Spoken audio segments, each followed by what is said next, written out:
What's good, YouTube? DM Gaming here, guys. Yes. I have seen the videos. I have seen the trailers. I told y'all it was dropping in February. Guys, we are, what, 2-3 days away from Dragon Ball Z Kakarot's DLC 6. And I don't know. I do have mixed feelings. I feel good about the post game, but I want people to have proper expectations for the main story. The main story is going to be made up of more subquests than it is anything else. We know the fight with Oob isn't that long of a fight. The entire thing only spans like 2 episodes in the anime, if that. As you saw from one of the trailers, you're going to get to do subquests as Pan, where you're fighting in the tournament as Pan, walking around as Goku and Pan.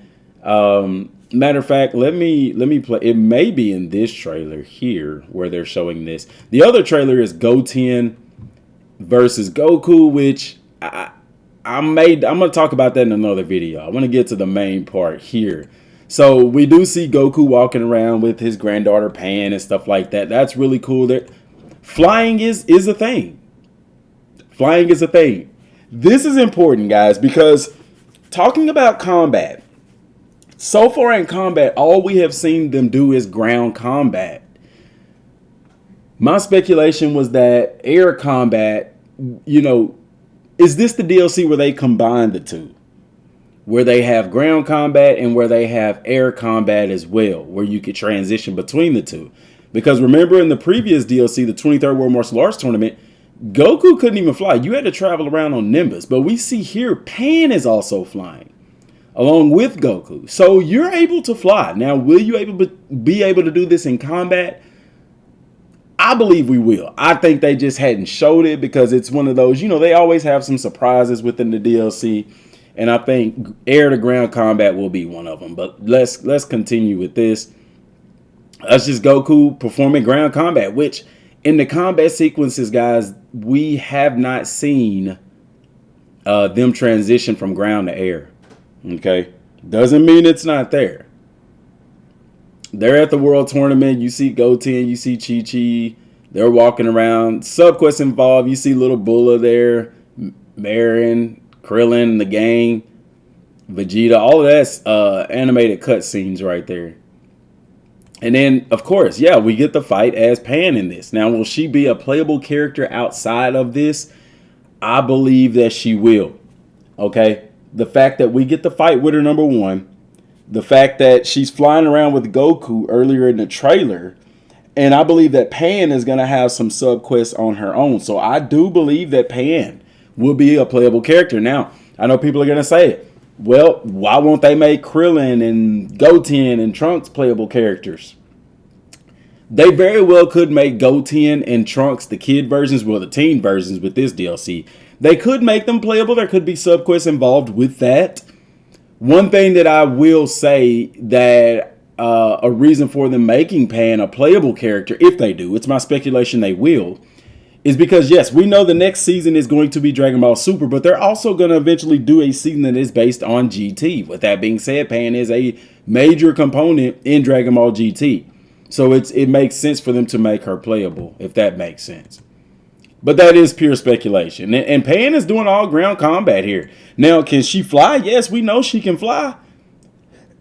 I don't know, man.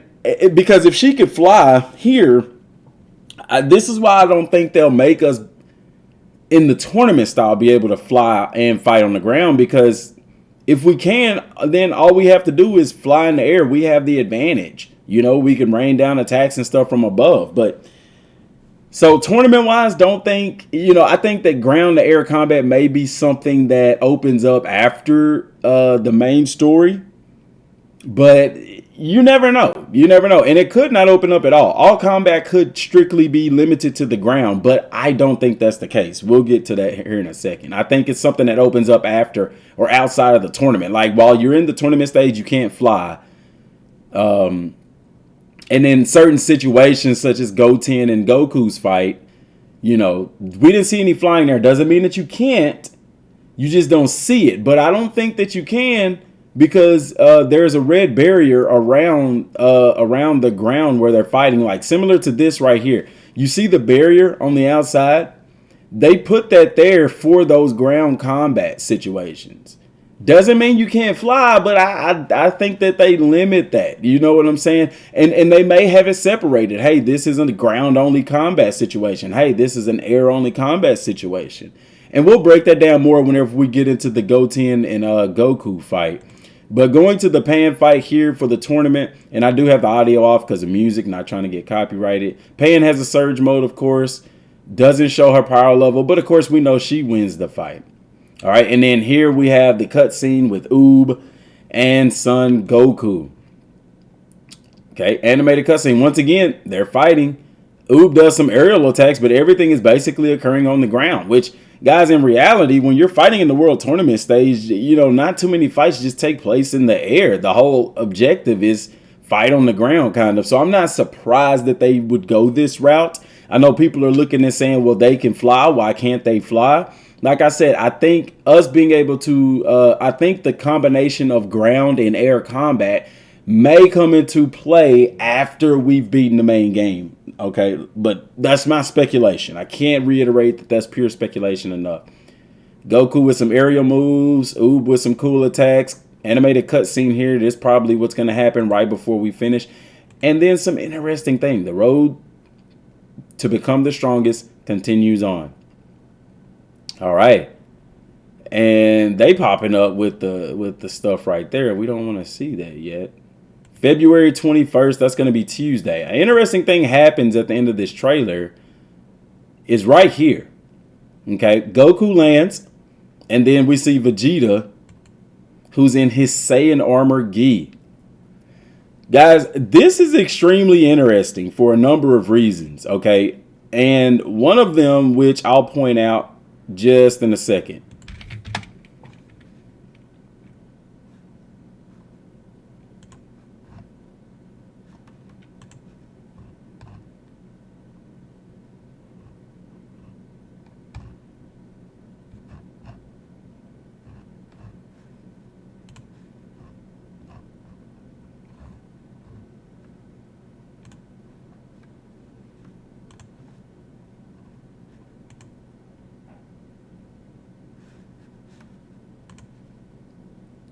So this is the image that was sent to me. Okay, I have this image already. I've already translated this image. My translation is a bit better than this one.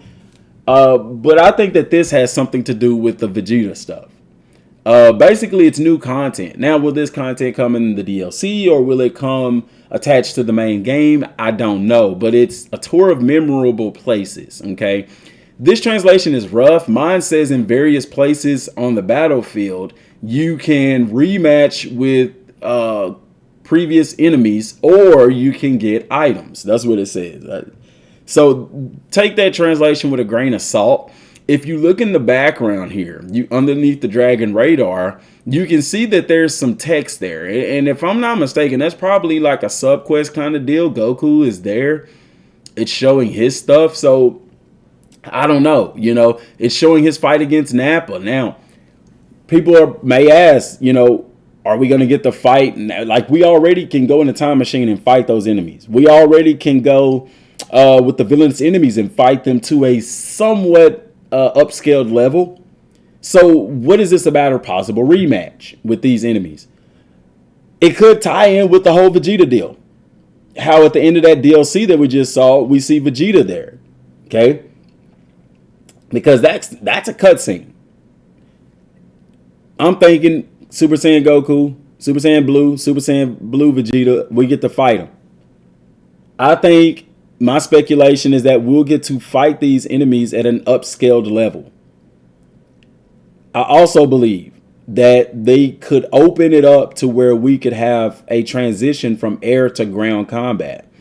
Because all the trailers that we've seen thus far, including the Goten one, here is all it's all ground combat. Remember I told you about the little barrier in the back, and I was just going to go ahead and play this. The barrier in the back, we're looking at we're looking at Goku's fight with Goten. It's a ground combat deal. That's how we know they're doing ground combat. Okay. So I'm interested to see that, because let me pause that there, make sure I'm still being recorded. Right there. Let's back up that frame right there, because we get a look at Goku's attack. He does the Dragon Assault there. Interesting thing with these attacks is that they're all entry-level attacks. Okay? Here we're going to get a peek at his move list, and it's a very introductory one. You have the Kamehameha, you have Blow Strike, you have Consecutive Energy Blast, and you have Dragon Assault. Okay? Nothing super spectacular in that. Okay? The biggest question that is being raised with this is, are we going to start this DLC from the end of the main game? Which, if you look at the character levels, it could make sense that we do. But if you look at the attacks, it doesn't add up, because everybody has better attacks by the end of the main game. So it's going to be super interesting to see how that plays out. Now, as far as the other stuff, okay, the added content, is that going to be a part of what happens after we've beaten the DLC? Or is it going to be something that comes along with something attached to the main game? Now, looking at this scan, what this reminds me of is, you remember in the main game right now, we have those Baba memories. The little white pieces of paper that's surrounded by bubbles when you pick them up. And it shows memories from Dragon Ball. To me, this is extremely similar. It's the same thing to me in that it shows memories from Dragon Ball Z. Okay? Because remember, the next DLC we're going into is Dragon Ball Super. Because the question is being raised, if this is 10 years after, what happened within those 10 years? Dragon Ball Super happened within those 10 years. Okay? What happened after those 10 years is when we get into Dragon Ball GT. Does that make sense? So with that being said, guys, I think that, yeah, the items that we'll be able to contain are these little collectibles that will go into our memories along with the Dragon Ball memories. Remember those, like I said, those little white pieces of paper that you pick up throughout Dragon Ball Z, throughout the main game, that show you memories from Dragon Ball. This is sort of the same thing. The Catch-22 deal is when it talks about us being able to rematch with past enemies. All right, and then like I said, we see the fight with Goku and Vegeta at the end of the release trailer, which is super interesting as well. So this is, to me, is the biggest deal that we're going to be keeping our eyes on once that DLC drops. I'm not going to be able to stream it when it drops. It's dropping on a Tuesday, guys. I wish that I could. I am going to be at work. I also have track practice and stuff, so I won't be streaming the DLC till later that evening, unless it drops Monday night. Now, if it drops, no, that says the 21st. So the 21st is going to be actually a Wednesday. I may be able to stream it Tuesday night if it drops in time. Okay, if not, yeah, the 21st is a Wednesday. Interesting. The 20th is a Tuesday. Tuesday or Wednesday is going to be. So hopefully it drops Tuesday night, you know, and I can stream it and stuff like that and play it. Otherwise, it's going to be Wednesday afternoon before I can get to it. So, but still, super interesting here. Like I said, the ground combat is interesting. My speculation with the whole DLC is I believe that, you know, the majority, the story part of it will be all ground combat. After it's done, will probably be a combination with these new fights. A combination of air to ground combat where we're able to fight on the ground and then we can transition to the air as well. I'm hoping that's the case, because it doesn't make sense that in the trailer, if we go back, like we saw in the trailer, Goku and Pan flying around, you know what I'm saying? That shows that they're able to fly. So why aren't they able to do it in the fights kind of deal? Does that make sense? So it's going to be interesting to see if they do that, because there has to be a reason. If we're able to fight against these previous opponents, remember a long time ago, I told y'all I wish that they would do that to where the enemies are our level and I could see them. Remember with the ground combat, I said I could see them redoing those fights. Okay, because even in the anime, a bunch of, like, even the Nappa fight took place on the ground. Like, Goku didn't fly a whole lot in that fight. You know what I'm saying? So, well, he just demolished Nappa, really. But you know what I'm saying? Even the Vegeta fight, a bunch of it took place on the ground, where in the game that the fight took place all in the air. So maybe they've redone some of those boss fights to where now we could play them how they were intended to be played on the ground. But who knows? Who knows? It's completely speculation at this point. That's just my speculation that the main story is going to be short, some subquests involved and things like that. If we go back and look at, let's go back to DBS Hypes. Can we go back to his? Yeah. We go back to look at the V-Jump scans. That's where this came from. The whole part that we saw in the trailer where Goku was talking to Gohan and stuff, that's a subquest. That's not even a part of the main story, okay? That's all subquest related, okay? And the V-Jump scan doesn't say anything new as far as information aside from the new content thing down here. That's the only thing that they talk about. But this part is just a subquest. So, you know, the stuff that they're showing even in the trailer is part of it is subquest related, you know? We get to see us walking around with Pan and stuff like that. Pan has some fights and subquests and things like that. We get to fight with her. But other than that, guys, it's not the main. I don't expect much from the main story. I think the bulk and the fun of what comes from this DLC comes from what happens afterwards.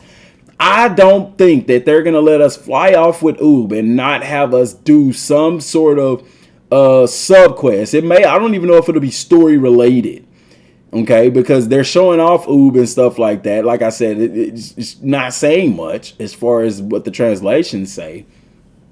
But you got to think about it like this.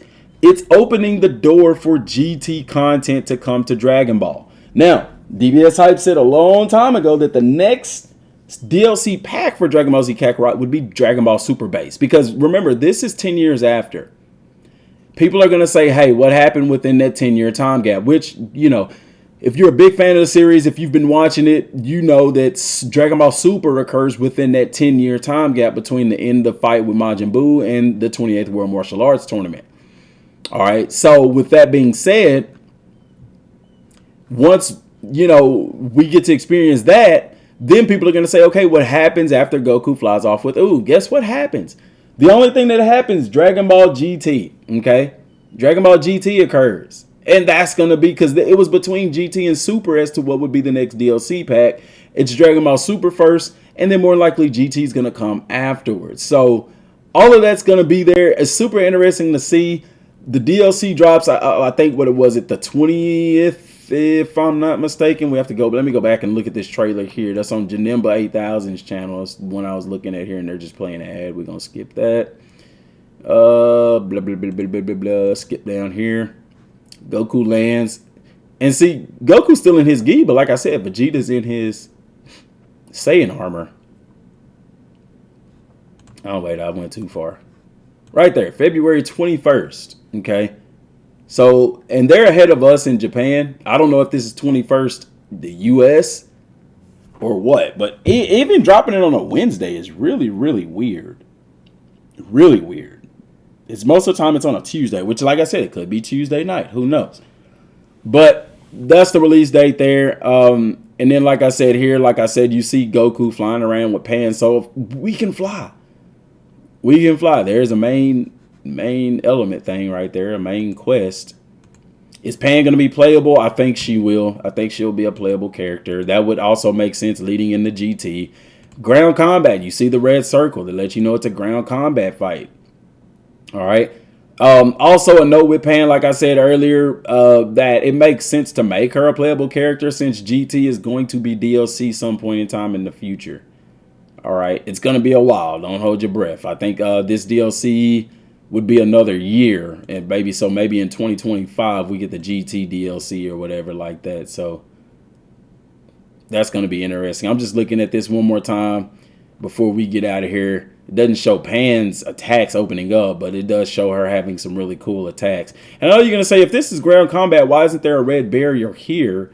because the barrier is built in. If you go outside of the ring, it's a ring out. So there's no need for a red line barrier there, as you would see in the open world game fights or whatever. So, but really cool. Like I said, at the end of the day, guys, I'm still excited for it. It's new content, but I think they're going to follow along the lines of the previous DLC where, you know, where Goku, I think that's his consecutive energy blast attack right there, to be honest with you. So, and that could explain why the combos are redone, because those are all ground combat type mechanics as opposed to the post game boost stuff that we have right now. You know, remember I said the Kamehameha and all that stuff was a 1-star attack. Maybe that's because those are ground combat mechanics. Who knows? We'll find out, guys. We will find out soon. We'll find out within the next couple of days. I don't think there will be anything else with it, if that makes sense. That, like, as far as trailers and stuff like that, this was the story mode and release date trailer reveal. So I'm nervous.